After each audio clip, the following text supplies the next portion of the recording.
The smell of my daughter-in-law's perfume still lingered in my kitchen when those words hit me like a physical blow.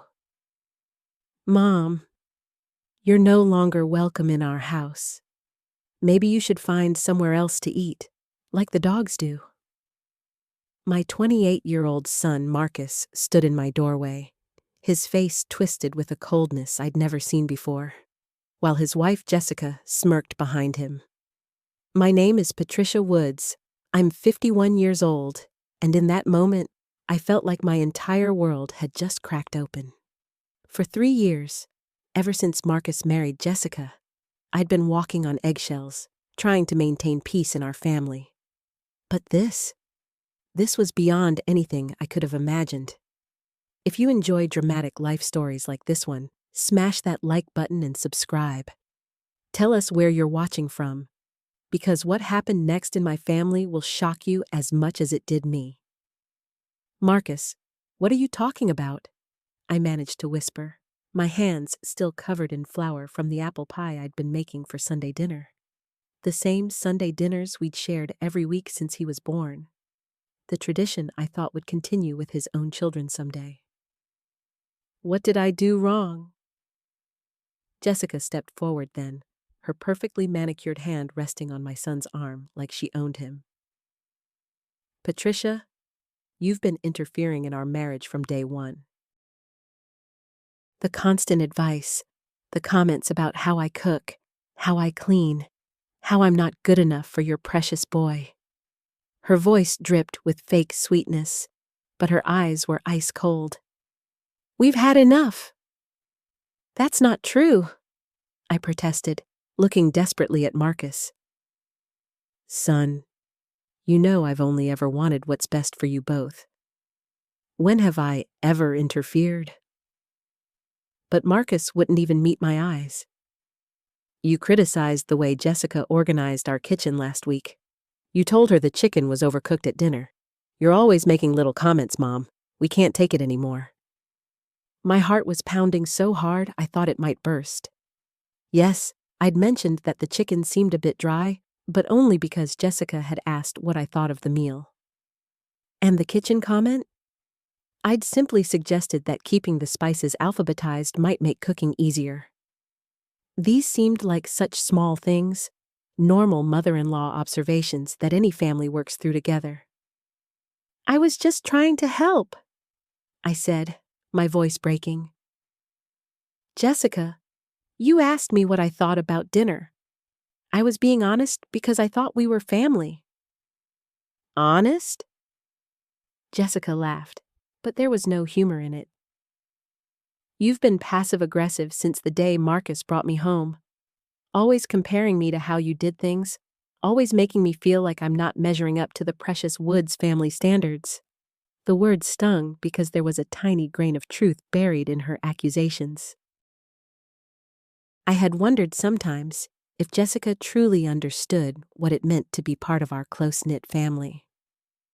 My late husband Robert and I had raised Marcus with certain values, certain ways of doing things that had served us well for 26 years of marriage before Robert passed. But I never meant to make Jessica feel unwelcome. Marcus, please. I reached out to touch my son's arm, but he pulled away. We can talk about this. If I've done something to hurt Jessica's feelings, I want to make it right. That's what families do. No, Mom. We're done talking. Jessica is my wife, and she comes first now. If you can't respect that, then you can't be part of our lives. His words were like daggers, each one finding its mark in my heart. We won't be coming to Sunday dinner anymore. We won't be stopping by for your birthday next month. And you're not welcome at our house. After they left, I sat in my kitchen surrounded by the ingredients for what was supposed to be a family meal, crying harder than I had since Robert's funeral 2 years ago. The house felt impossibly quiet, impossibly empty. I'd lost my husband to cancer, and now I was losing my only child to his wife's manipulation. Because that's what this was, wasn't it? Jessica had been working on Marcus, turning him against me bit by bit. The next morning, I called my sister Helen Woods, the only person I trusted completely to tell me the truth, even when it hurt. Helen was 3 years older than me, had raised 4 children of her own, and never sugarcoated anything. "Patricia, I'm coming over right now," Helen said the moment she heard my tear-choked voice on the phone. "Don't you dare try to handle this alone." When Helen arrived 40 minutes later, with a bag of groceries and her no-nonsense attitude, she found me still in my bathrobe, clutching a cup of cold coffee like a lifeline.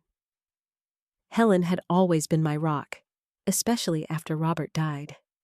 Where I tended to second-guess myself, Helen charged forward with complete confidence in her decisions. "Tell me exactly what happened," Helen demanded, settling her sturdy frame into the kitchen chair across from me. "And I mean everything, Patricia. Don't leave out a single detail because you think it makes you look bad." So I told her everything. Every word Jessica had said, every accusation she'd thrown at me, every moment when Marcus had looked at me like I was a stranger, instead of the woman who'd raised him, loved him, sacrificed for him. Helen listened without interrupting, her gray eyes growing harder with each detail. When I finished, she was quiet for a long moment, drumming her fingers on my kitchen table the way she'd done since we were children when she was working through a problem. "Patricia, this isn't about overcooked chicken or kitchen organization," Helen finally said. "Jessica is isolating Marcus from his family. I've seen it before with my friend Margaret's daughter-in-law. It starts with small complaints about interference, then escalates until the son cuts off all contact with his parents." "But what if she's right?" I asked miserably. "What if I have been too critical, too involved in their marriage?" "Honey, you asked me to babysit their dog last month when they went to the beach for the weekend. Does that sound like someone who's unwelcome? You've been bending over backwards to make Jessica feel part of this family, and she's been collecting ammunition to use against you." Helen was right, and deep down I knew it. I remembered how grateful Marcus had seemed when I offered to watch their golden retriever Bailey, how he'd hugged me and said I was the best mom in the world. That was only 3 weeks ago. People don't change that drastically without outside influence. "I need to talk to someone outside the family," I said suddenly. "Someone who's seen me and Jessica interact, who can give me an objective perspective." Helen nodded approvingly. "Good thinking. What about your friend Carol Martinez from book club? She was at your birthday dinner last year when Jessica came. She's got a good head on her shoulders and won't just tell you what you want to hear." Carol Martinez had been my friend for 8 years, ever since we'd bonded over our shared love of mystery novels and strong coffee. She was a retired social worker with an uncanny ability to read people and situations. If anyone could help me understand what was really happening with Marcus and Jessica, it would be Carol. I called Carol that afternoon, and she agreed to come over that evening after her volunteer shift at the library. When she arrived, she brought her usual warmth and wisdom, plus a bottle of wine and her honest assessment of the situation. "Patricia, I remember that birthday dinner," Carol said after I'd explained everything. "I watched Jessica that whole night, and I saw something that concerned me. She was pleasant enough to your face, but when you weren't looking, she was watching you with real resentment, like she was studying you, looking for things to criticize."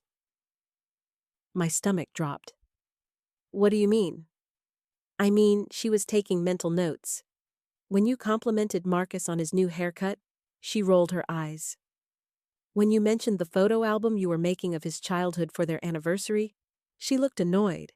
It was like she saw every gesture of maternal love as a threat to her position in his life." Carol's words confirmed my worst fears, but they also gave me something I hadn't had before: validation that my instincts were correct. This wasn't about my behavior. It was about Jessica's insecurities and her need to control Marcus completely. "So, what do I do now?" I asked. "How do I get my son back without losing him forever?" Carol leaned forward, her expression serious. "You have to be very careful, Patricia. If you push too hard or too fast, you'll drive Marcus further into Jessica's corner. But if you do nothing, you might lose him anyway." Helen, who had stayed for Carol's visit, nodded grimly. "We need a plan, something that exposes Jessica's manipulation without making it look like we're attacking her." As the three of us sat in my kitchen, brainstorming ways to save my relationship with my son, I felt a spark of hope for the first time since that awful confrontation. I wasn't alone in this fight, and I wasn't crazy for thinking something was terribly wrong. The trap I'd missed finally sprang shut. The breakthrough came 3 days later, completely by accident. I was cleaning out the guest room closet, something I'd been putting off for months, when I found an old shoebox filled with cards and letters. Most were birthday cards from Marcus over the years, but tucked between them was something I'd completely forgotten about. A letter Marcus had written me during his second year of college, right after he'd started dating Jessica. My hands trembled as I read his words from 4 years ago. "Mom, I know Jessica seems a little standoffish when you call or visit, but please be patient with her. She's had a really difficult relationship with her own mother, and I think she sees strong mother-son relationships as threatening. She actually told me once that she thinks mothers who are too involved with their adult sons are emotionally manipulative. I tried to explain that you're just caring and supportive, but she keeps pointing out things you do as examples of overstepping. I love her, but I also love you, and I'm trying to find a balance that works for everyone." I sank onto the guest bed, reading the letter again. Here was proof, in Marcus's own handwriting, that Jessica had been working to drive a wedge between us for years. Even back then, he'd recognized what she was doing, but he'd been caught in the middle, trying to keep everyone happy. When Helen stopped by that afternoon to check on me, I showed her the letter immediately. "This changes everything," Helen said, reading it twice. Marcus wrote this when he could still see the situation clearly, before Jessica's influence became so strong. This shows he was aware of her behavior from the beginning. I called Carol and asked her to come over. When she arrived and read the letter, her social worker instincts kicked in immediately. "This is classic behavior," Carol said. "Jessica identified you as competition from day one. She's been systematically isolating Marcus from you, probably by constantly questioning your motives and reframing your caring actions as manipulation or control." The fact that Marcus wrote this letter shows he was fighting against her influence initially, but over time, her perspective became his reality. Helen paced around my living room, her anger evident. "So what now? Do we show this to Marcus? Prove to him that he used to see things differently?" Carol shook her head. "That could backfire. If we confront him directly, Jessica will just claim Patricia is being manipulative by bringing up old letters. She'll twist it into proof that Patricia can't accept boundaries." I felt my hope deflating again. "Then what good does this do us? I have proof that she's been poisoning his mind for years, but I can't use it?" "You can't use it as a weapon," Carol corrected, "but you can use it as guidance. This letter tells us exactly what Jessica's been doing and how she thinks. She sees maternal love as manipulation and involvement as overstepping. So we need to approach this completely differently." The three of us spent the next hour analyzing every word of Marcus's letter, looking for clues about how to break through Jessica's influence without triggering her defensive strategies. "Here's what I think we need to do," Carol finally said. "Patricia, you need to write Marcus a letter. Not an emotional plea, not a defense of your actions, but something that acknowledges his autonomy, while leaving the door open for him to remember who you really are. Helen looked skeptical. You think a letter is going to undo 4 years of Jessica's manipulation? Not immediately, Carol admitted. But it might plant a seed. And more importantly, it will establish Patricia's true intentions in writing, creating a record of her actual feelings and motivations that Jessica can't distort or reinterpret later. I felt a mixture of hope and terror. What would I even say? How do I reach him when she's convinced him I'm the enemy? Carol took my hands in hers. You tell him the truth, but you do it in a way that doesn't force him to choose sides. You acknowledge his adulthood, respect his decisions, and let him know you'll always be there when he's ready. Most importantly, you don't mention Jessica at all. If you attack her, even indirectly, you'll prove her point about you being manipulative. Helen nodded slowly. It's risky, but it might be our only shot. Marcus is smart. Deep down, he knows who you really are. We just need to remind him without making him feel defensive. As we began drafting the letter together, I couldn't shake the feeling that this was my last chance to save my relationship with my son. But what I didn't know was that Jessica had already intercepted 2 of my previous attempts to contact Marcus, and she had no intention of letting this letter reach him either. The letter took us 3 attempts to get right. Each time I thought we had captured the perfect tone, one of us would spot a phrase that could be twisted or misinterpreted. The afternoon sun had shifted to evening shadows by the time we finally had something that felt genuine yet unassailable. Read it one more time, Helen said, settling back into the worn cushions of her couch. The living room had grown cozy as darkness fell outside, the warm lamplight making our small circle feel like a sanctuary. I cleared my throat and began reading the handwritten draft aloud. Dear Marcus, I've been thinking about the conversation we had, and I want you to know that I respect your decision about your home and your boundaries. As your mother, my greatest wish has always been to see you happy and confident in your own life, and it's clear that you are both of those things.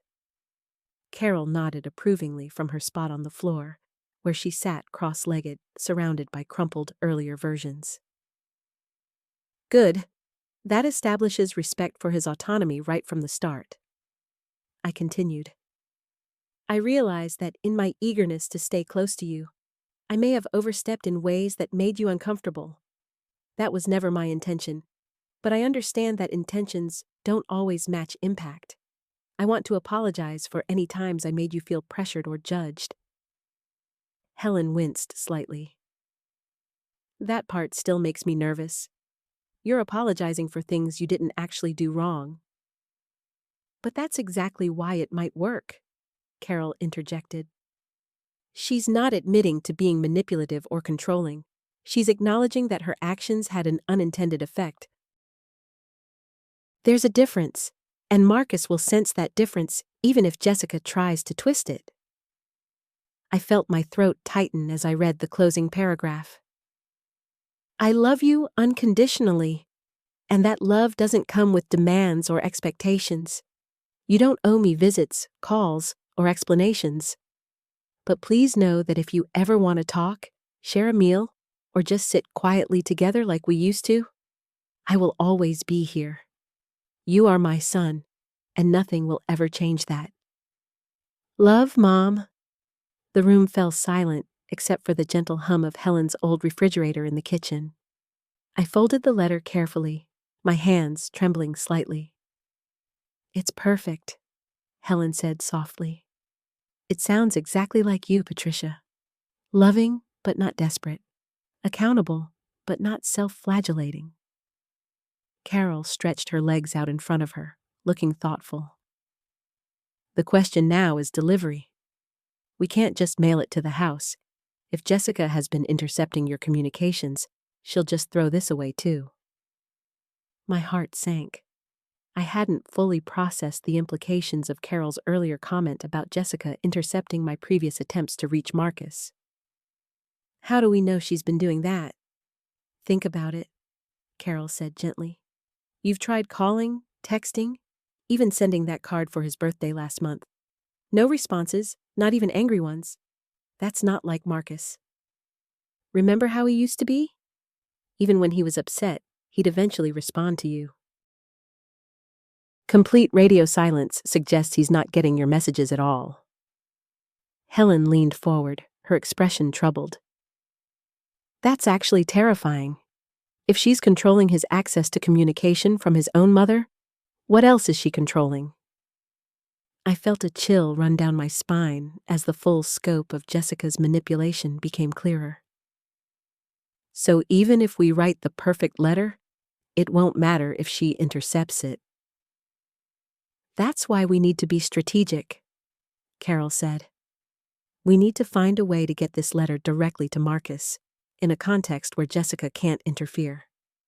The three of us brainstormed for another hour, considering and rejecting various delivery methods. Showing up at his workplace would be too confrontational. Asking a mutual friend to deliver it would drag others into our family drama. Sending it to his office might work, but felt impersonal and could embarrass him professionally. What about his morning coffee run? Helen suggested suddenly. Doesn't he still go to that little cafe near his office every Tuesday and Thursday? You mentioned seeing him there a few months ago? I nodded, remembering the awkward encounter when I had spotted him through the window but hadn't approached. Sullivan's Coffee. He always went there even in college. But what if Jessica is with him? She works across town, Carol pointed out. Her schedule doesn't align with his morning routine. And even if she's there, you're not confronting anyone. You're simply handing him a letter and leaving. The plan began to take shape.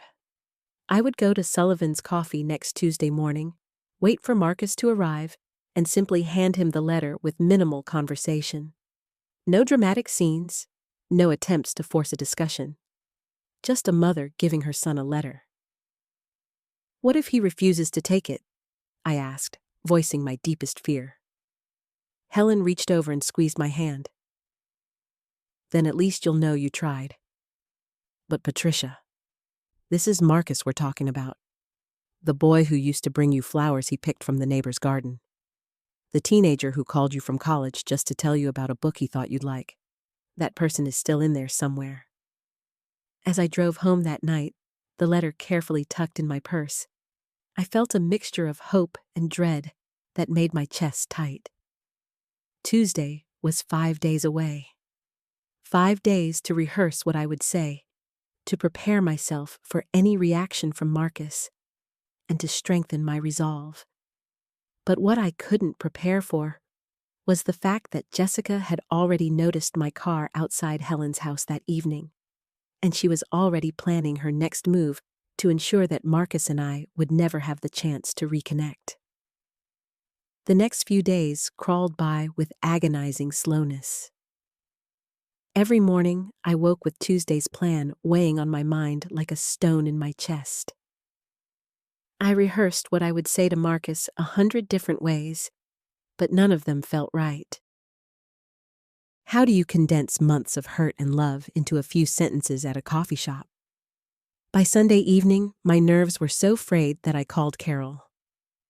I don't think I can do this, I admitted, pacing around my kitchen. What if seeing me there embarrasses him? What if he thinks I'm stalking him? Patricia, you're going to a public coffee shop to give your son a letter. That's not stalking. That's being a mother who refuses to give up. Carol's voice was patient but firm. Besides, you can't let fear make this decision for you. You'll regret it forever if you don't try. Monday night brought a different kind of anxiety. I lay in bed staring at the ceiling, imagining every possible scenario. Marcus accepting the letter with a small smile. Marcus walking away without even looking at me. Marcus telling me to leave him alone in front of a cafe full of strangers. My mind cycled through each possibility until I finally fell into a restless sleep around 3 in the morning. Tuesday morning arrived gray and drizzling, which felt appropriate for my mood. I dressed carefully, choosing clothes that looked approachable, but not like I was trying too hard. The letter sat in a clean envelope on my kitchen counter, and I stared at it while drinking my coffee. At 8:30, I drove to Sullivan's Coffee, parking across the street where I could see the entrance. The familiar sight of the small brick building with its cheerful green awning brought back memories of meeting Marcus there during his college years, listening to him talk about his classes and his dreams. Those conversations felt like they had happened to someone else entirely. I waited and waited. 9 o'clock came and went. Then 9:15. My hands grew clammy gripping the steering wheel, and I began to wonder if Marcus had changed his routine. Maybe he didn't come here anymore. Maybe this whole plan was foolish. At 9:23, I saw him. Marcus walked up to the coffee shop entrance with that familiar quick stride, checking his phone as he reached for the door.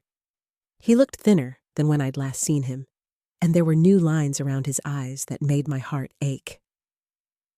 This was still my son, but he looked older, wearier. I took a deep breath, grabbed the letter, and got out of my car. My legs felt shaky as I crossed the street, and I had to force myself to keep walking when every instinct told me to turn around and drive home. The coffee shop was warm and smelled of espresso and cinnamon. Marcus was standing in line, third from the counter, studying the menu board, even though I knew he always ordered the same thing. Medium dark roast, no cream, 1 sugar.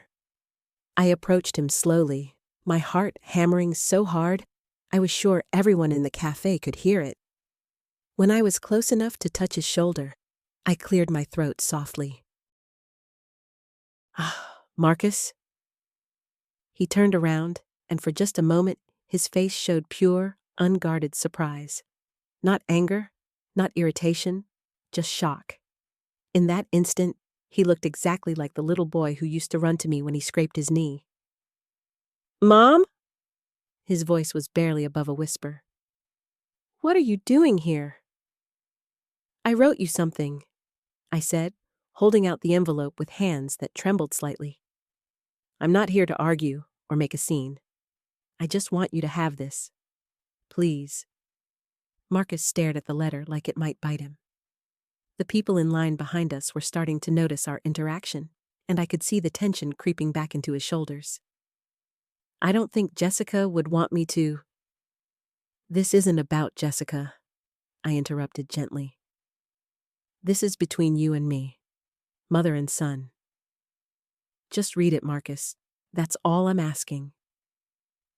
For a long moment, we stood there while the coffee shop buzzed around us.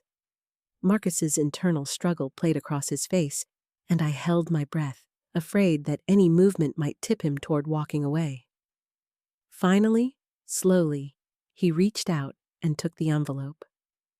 Our fingers brushed for just a second, and I felt tears spring to my eyes at even that small contact.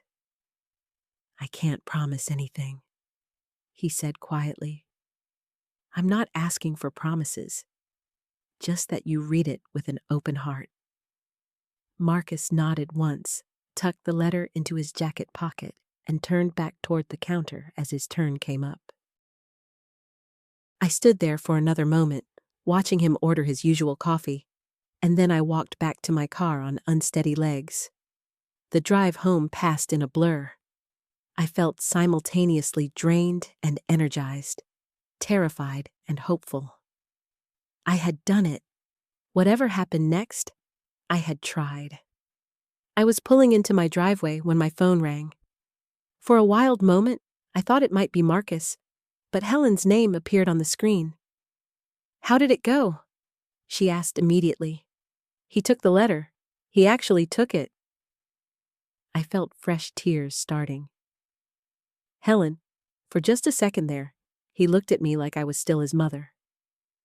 You are still his mother, Patricia. Don't you forget that. After we hung up, I sat in my car in the driveway, emotionally exhausted, but unable to go inside yet. The hardest part was over, I told myself. Now I just had to wait and hope that my words would reach the son I knew was still there, beneath all of Jessica's influence. What I didn't know was that Jessica had left work early that day, claiming a headache, and was already waiting in Marcus's office parking lot to intercept him before he could read my letter. The waiting was torture. 3 days passed without a word from Marcus, and I found myself checking my phone obsessively every few minutes. I'd pick it up, stare at the blank screen, then force myself to set it back down, only to repeat the cycle an hour later. Sleep became elusive, and I caught myself staring out the kitchen window toward the street, as if I could will his car to appear in my driveway. By the 4th morning, doubt had crept in like a cold fog. Maybe Jessica had found the letter first. Maybe Marcus had read it and decided his wife's version of events was more believable than mine. Maybe I had waited too long to fight for our relationship, and the damage was irreversible. I was sitting at my kitchen table, stirring my coffee for the 100th time without drinking it, when my phone finally rang. My heart leaped, but it was Helen's name on the screen. "Any word?" she asked without preamble. "Nothing. Helen, what if I made things worse? What if giving him that letter just reminded him of all the reasons Jessica thinks I'm a terrible influence?" "Stop that right now, Patricia. You did the right thing. You know you did." But her reassurance felt hollow. I had put everything on the line with that letter. Every painful truth I'd been holding back. In it, I'd written about the little boy who used to bake cookies with me every Sunday, about how proud I was when he graduated college, about the phone calls we used to have where he'd tell me about his day. I'd apologized for anything I might have done to make Jessica feel unwelcome, while also gently pointing out specific moments when I felt she'd deliberately driven wedges between us. Most importantly, I'd told him I loved him unconditionally and always would, but that I couldn't keep pretending his cruel words hadn't cut me to the bone. I'd written that I hoped we could find a way back to each other, but that it had to be because he wanted a relationship with his mother, not because he felt obligated. Maybe the letter was too much, I told Helen. Maybe I should have just apologized and left it at that. Patricia Marie, listen to me. You raised that boy with love and respect for 26 years. Jessica has been in the picture for what, 3 years? That kind of foundation doesn't just disappear. I wanted to believe her, but my confidence was crumbling with each hour of silence. I'd played those awful words over and over in my mind.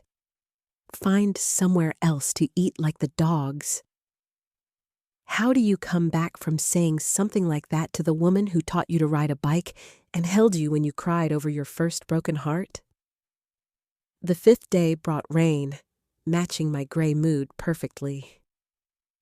I was folding laundry in my bedroom when I heard a car door slam in my driveway.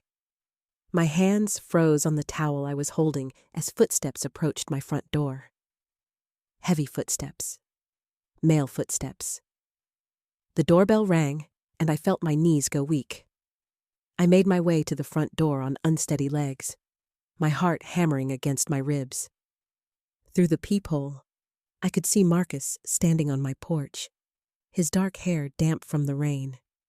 He was alone. For a moment, I couldn't move. This was what I'd been hoping for, praying for. But now that he was here, terror gripped me. What if he'd come to tell me in person that we were done forever? What if Jessica had sent him to deliver some final, devastating message? I opened the door slowly. Marcus looked exhausted, with dark circles under his eyes that reminded me of when he used to pull all-nighters studying for finals in college. He was clutching my letter in his hand, the paper wrinkled and worn as if it had been read multiple times. "Hi, Mom." His voice was hoarse, tentative. The word "Mom" hit me like a physical blow, and I had to grip the doorframe to keep from swaying. It had been so long since he'd called me that without sarcasm or coldness. "Marcus." I wanted to say more, but my throat felt thick with emotion. Can I come in? We need to talk." I stepped aside wordlessly, and he walked into the living room where we'd had our last terrible argument. The irony wasn't lost on either of us. Marcus sat heavily on the couch, still holding the letter, and I took the chair across from him, maintaining careful distance. "I read it," he said, unnecessarily, holding up the wrinkled pages. "I've read it about 20 times, actually." I waited, afraid that speaking might break whatever fragile spell had brought him here. "Mom, He stopped, ran his hands through his damp hair, and started again. "I don't know how to do this. I don't know how to untangle everything that's happened. We can start small," I said quietly. "We don't have to fix everything today." Marcus looked up at me then, really looked at me, and I saw tears gathering in his eyes. "I said terrible things to you. Unforgivable things." "Marcus." "No, let me finish, please." He took a shaky breath. "I've been so angry for so long, and I convinced myself it was justified. Jessica would point out things you'd said or done, and I'd add them to this growing list of grievances. But reading your letter, remembering those Sunday mornings baking cookies, remembering how you stayed up all night with me when I had pneumonia in high school." His voice broke slightly, and my maternal instincts screamed at me to go to him, to hold him like I used to when he was small. But I forced myself to stay in my chair. "The thing is," he continued, "I can't even remember when it all started. When did I stop seeing you as my mother and start seeing you as this obstacle to my happiness? When did I start believing that everything you did had some ulterior motive? When did you stop trusting me?" I asked gently. He nodded, tears now falling freely. "I'm so sorry, Mom. I'm so damn sorry." This time, I couldn't stop myself. I crossed the room and sat beside him on the couch, and when he leaned into me like the little boy he used to be, I wrapped my arms around him and held tight. "I've missed you so much," I whispered into his hair. "I've missed my son." We stayed like that for several minutes, both of us crying, both of us holding on, as if the other might disappear. When we finally separated, Marcus wiped his eyes with the back of his hand. "I don't know how to fix this with Jessica," he said quietly. "She's going to be furious that I came here. She made me promise to throw your letter away without reading it."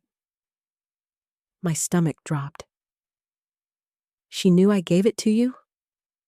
Marcus nodded miserably. "She was waiting in the parking lot at my office. She saw the envelope and immediately knew it was from you. We had a huge fight about it. She said if I read it, I was choosing you over her." "And what did you tell her?" "That you're my mother, and she doesn't get to make that choice for me." He looked at me with a mixture of fear and determination. "But Mom, I don't know what happens next. I don't know how to have both of you in my life when she sees you as the enemy." Before I could respond, his phone buzzed with a text message. Marcus glanced at it, and his face went pale. "What is it?" "It's Jessica. She knows I'm here." Marcus stared at his phone, the color draining from his face as he read the message. His hands were trembling slightly. "What does it say?" I asked, though part of me didn't want to know. He cleared his throat and read aloud, I know you're at your mother's house. If you don't come home right now, don't bother coming home at all." The silence that followed felt suffocating. I watched my son struggle with what felt like an impossible choice, and my heart broke for him all over again. "Marcus, you don't have to." "Yes, I do," he said firmly, surprising me. "I have to deal with this. I can't keep living like this, walking on eggshells, cutting people out of my life because Jessica demands it." He looked at me with a resolve I hadn't seen in years. "I'm not leaving, Mom. Not yet. We just started talking again." His phone immediately rang. Jessica's name appeared on the screen. "Answer it," I said quietly. "You have to." Marcus hesitated, then accepted the call and put it on speaker. I started to shake my head, but he mouthed, "It's okay to me." "Where are you?" Jessica's voice cut through the room like ice.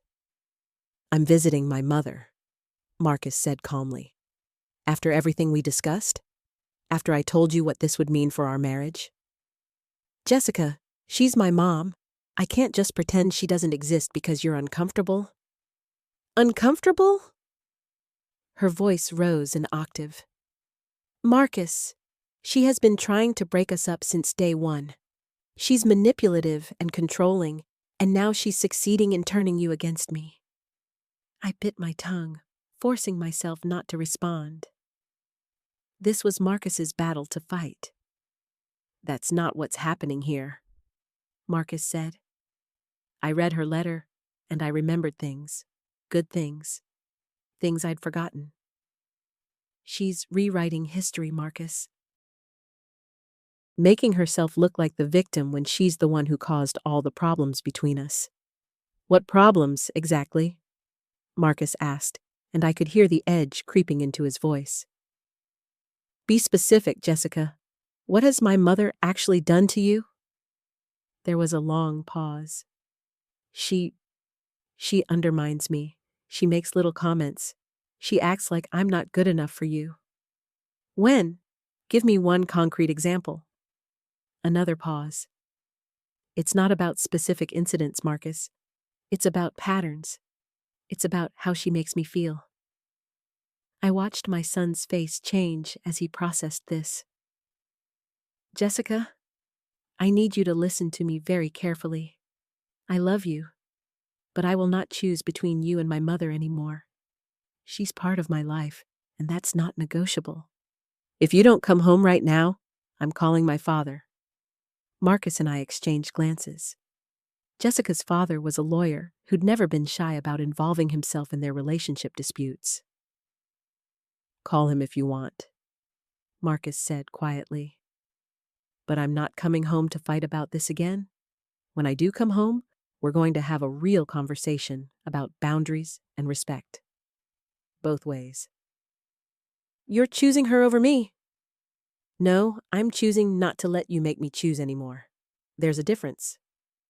The line went dead. Marcus stared at his phone for a long moment before setting it aside.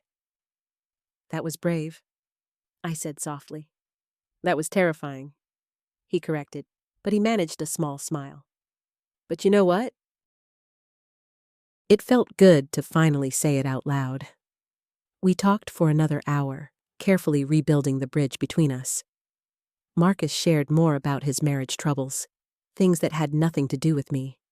Jessica's increasing demands for control over who he could see, where he could go, how he spent his free time. I listened without judgment, offering support, but not advice unless he asked for it. When he finally prepared to leave, I walked him to the door. "Mom, I want you to know that no matter what happens at home, I'm not disappearing again. We're going to figure this out." I hugged him tightly. "I love you, sweetheart. Whatever you need, I'm here." After he left, I called Helen. I needed to process everything that had happened, and she was the only person who truly understood the whole situation. "He stood up to her?" I told Helen, still hardly believing it myself. "Right there on the phone, he finally set a boundary. How do you feel about it?" Relieved, terrified, hopeful, all at the same time. I sank into my chair, emotionally exhausted.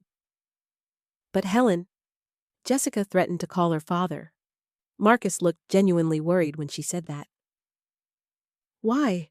What's the significance there? I think her father has been involved in their relationship decisions before. Marcus mentioned something about lawyers when we were fighting last year, but I never understood what he meant.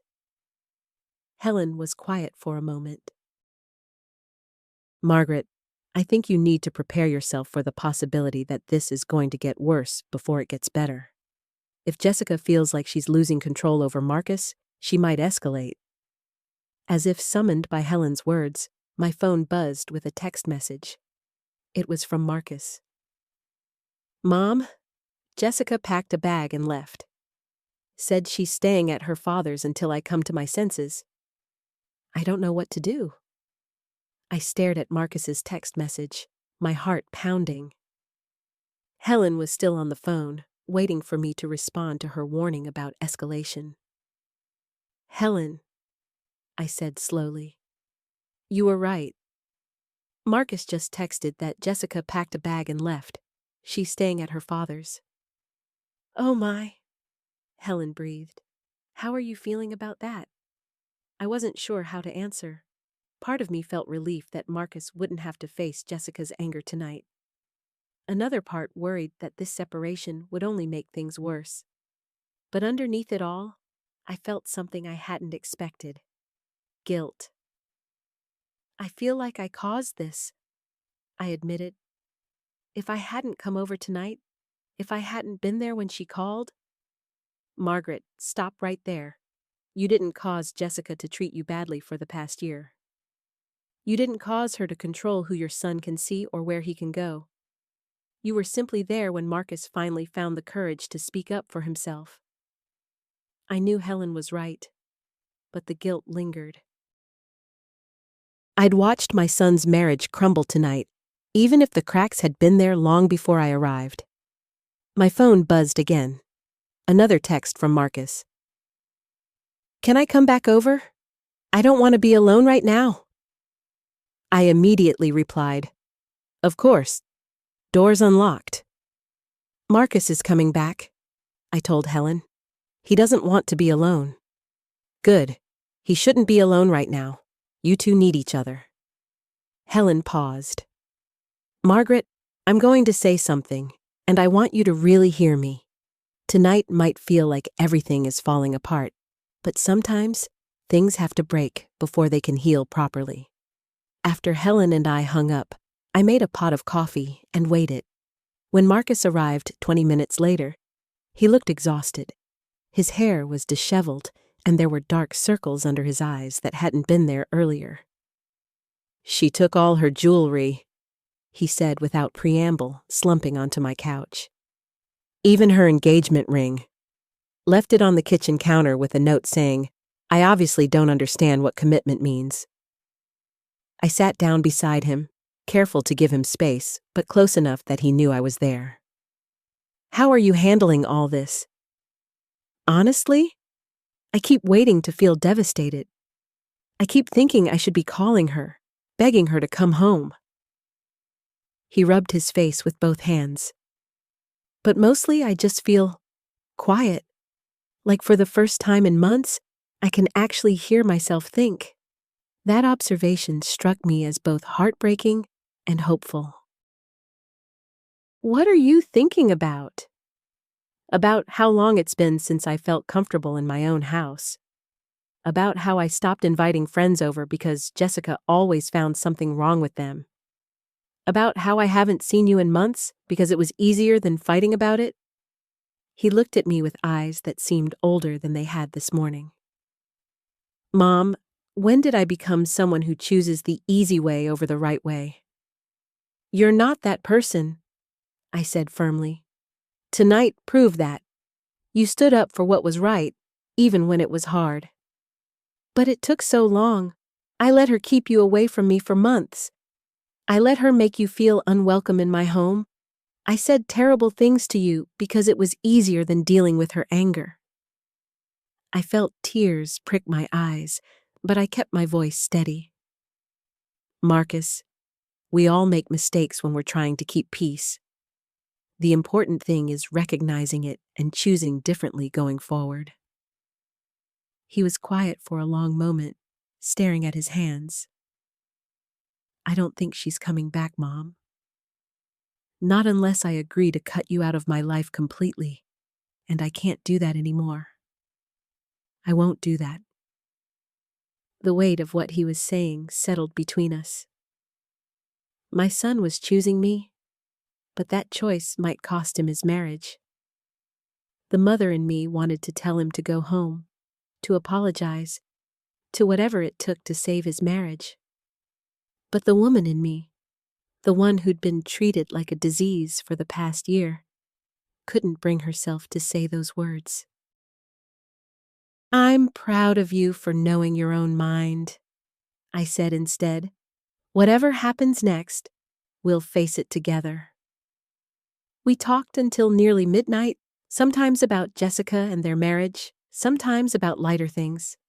Marcus told me about his work, about a promotion he'd been offered but hadn't mentioned, because Jessica thought he was already too busy. I told him about Helen's volunteer work at the Literacy Center, about the mystery novels I'd been reading, about all the small details of my life that I'd stopped sharing because they always seemed to cause problems. When Marcus finally started yawning, I made up the guest room for him. As I handed him fresh towels, he hugged me suddenly and fiercely. Thank you for not giving up on me, he whispered. Never, I whispered back. Not ever. I was just getting ready for bed myself when Marcus called out from the guest room. Mom, my phone's buzzing. It's Jessica. I froze, toothbrush in hand. Do you want to answer it? There was a long pause. Then I heard his phone stop buzzing. A moment later, it started again. She's calling back, Marcus said, and I could hear the stress creeping back into his voice. The phone stopped, then immediately started ringing again. And again. This was Jessica's pattern, I realized. When she didn't get what she wanted, she escalated. She pushed harder, demanded more attention, made it impossible to ignore her. Marcus, I called softly. You don't have to answer. You can choose when and how you want to talk to her. The ringing stopped for a longer period this time. Then my phone started ringing. Jessica was calling me. I stared at my phone buzzing on the nightstand, Jessica's name flashing on the screen. My heart hammered against my ribs. This felt like a test, like she was checking to see if Marcus had run to me, if I was harboring him like some kind of fugitive. The ringing stopped, then immediately started again. Mom? Marcus appeared in my doorway, his hair disheveled, still holding his silent phone. She's calling you now. I can see that. I let it ring. I'm not answering. But what if it's an emergency? I looked at my son, saw the worry creasing his features, and felt that familiar tug. Even after everything that had happened tonight, after Jessica's cruel words and his own declaration that he wouldn't be controlled anymore, he was still concerned about her well-being. That was the kind of man I'd raised, and I was proud of that. But I also knew Jessica well enough by now to recognize manipulation when I saw it. Marcus, if there was a real emergency, she'd call 911, not us.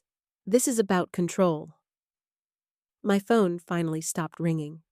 We both stood there in the quiet hallway, waiting. Sure enough, within 30 seconds, it started again. She's not going to stop, Marcus said, running his hands through his hair. She'll keep calling both of us all night if she has to. Then we turn our phones off. He stared at me like I'd suggested we burn the house down. We can't just turn them off. Why not? Marcus, you're a grown man. You don't have to be available to anyone 24 hours a day, not even your wife. Especially when that person is using access to you as a weapon. The phone stopped ringing again. This time, the silence stretched longer, and I thought maybe Jessica had given up. Then Marcus's phone started buzzing again. "She's going back and forth between us," he said, looking exhausted. "This is what she does. She'll keep this up until one of us cracks and answers." I felt a surge of anger, not just at Jessica, but at the whole situation. Here was my son, standing in my hallway at midnight, afraid to ignore his phone because his wife might be upset. When had we all become so afraid of Jessica's emotions that we'd forgotten we had a choice in how we responded to them? "Marcus, sit down." I gestured to the small chair by my bedroom window. "I want to tell you something." He sank into the chair while I sat on the edge of my bed. Both our phones had gone quiet for the moment. "When you were little, maybe 7 or 8, you went through a phase where you'd throw tantrums whenever you didn't get your way. Do you remember?" He shook his head. "You were testing boundaries, which is normal for kids, but you were smart about it. You figured out that if you made enough noise, if you cried long enough and loud enough, eventually I'd give in just to make it stop." Marcus looked uncomfortable. "Mom, what does this have to do with—" "Let me finish. One day you threw a particularly spectacular tantrum in the grocery store because I wouldn't buy you candy. You screamed, you threw yourself on the floor, you made such a scene that other shoppers were staring. And I was mortified. I was about to give you the candy just to make you stop when this older woman, a complete stranger, walked up to me." My phone started ringing again. I glanced at it and continued talking. She said, "Honey, that child is training you right now. Every time you give in to stop the tantrum, you're teaching him that tantrums work. You get to decide what you're willing to tolerate." Then she walked away. Marcus was listening now, really listening, even as his phone started buzzing again. "I left that cart full of groceries right there in the middle of the store, picked you up mid-scream and carried you to the car. You cried the whole way home. But you know what? You never threw another tantrum like that again, because you learned it wouldn't work." The parallel wasn't lost on him. I could see the realization dawning in his eyes.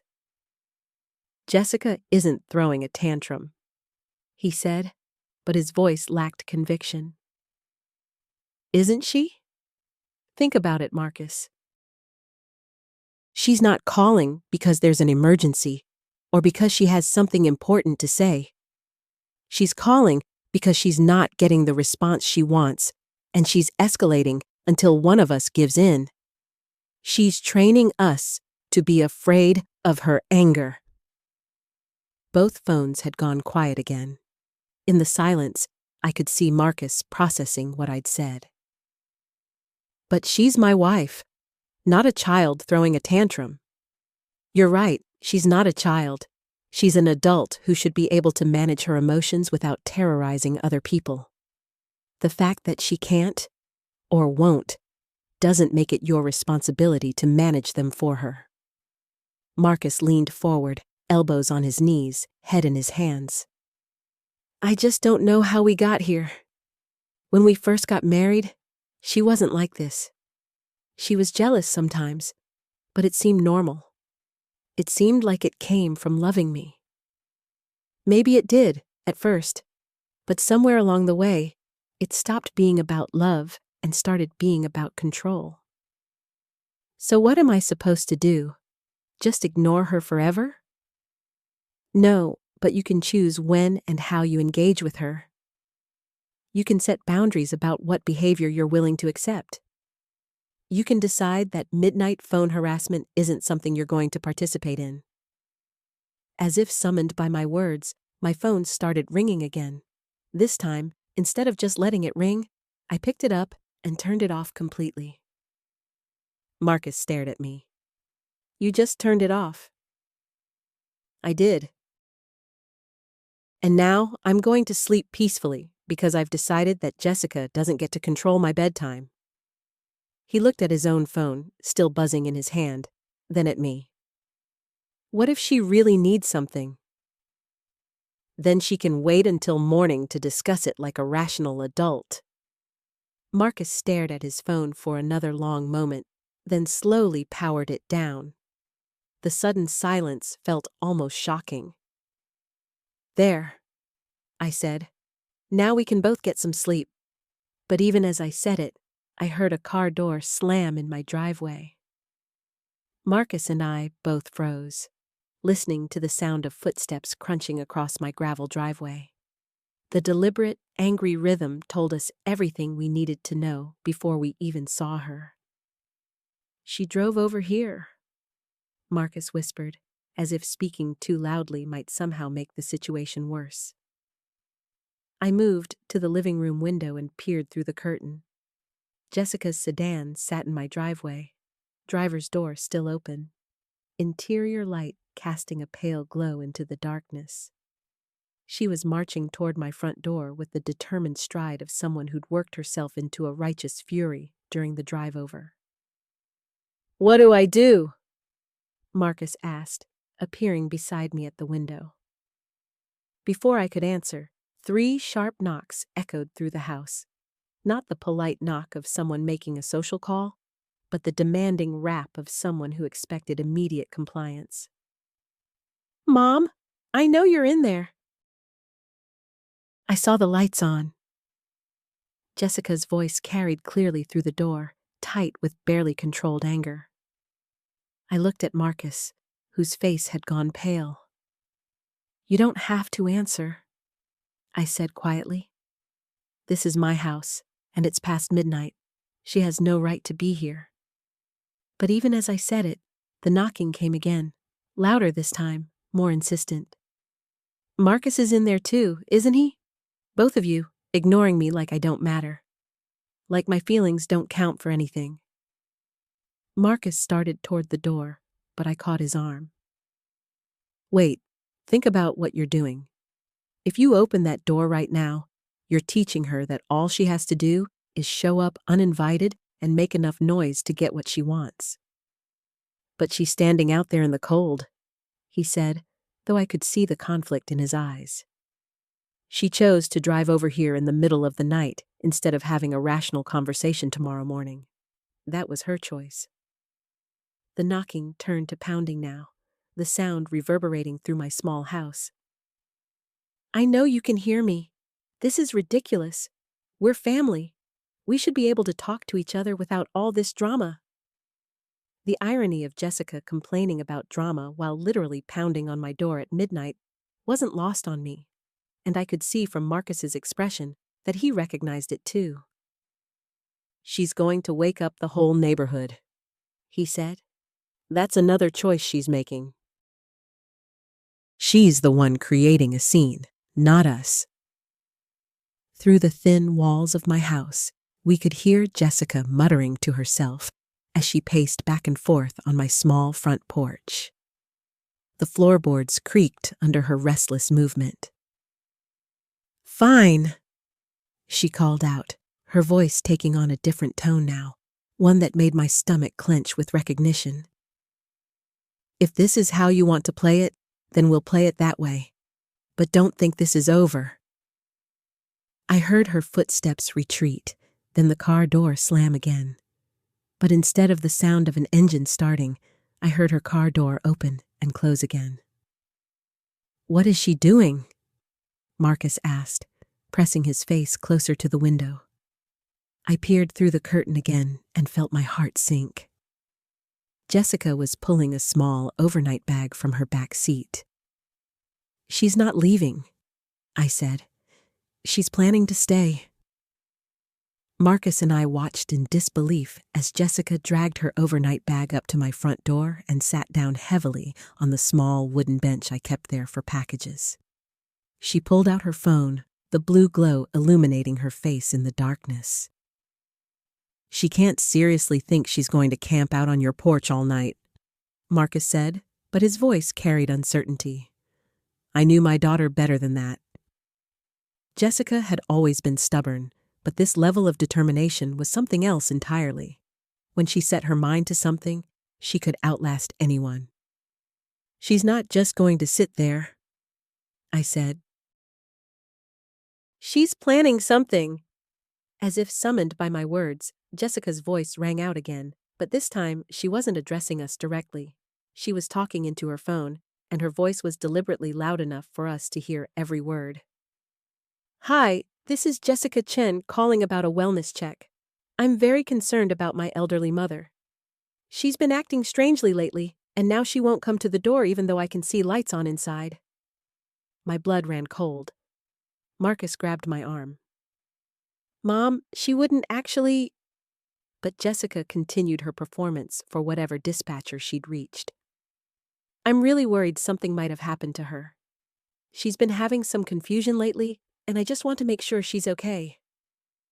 I felt a surge of fury so intense it made my hands shake.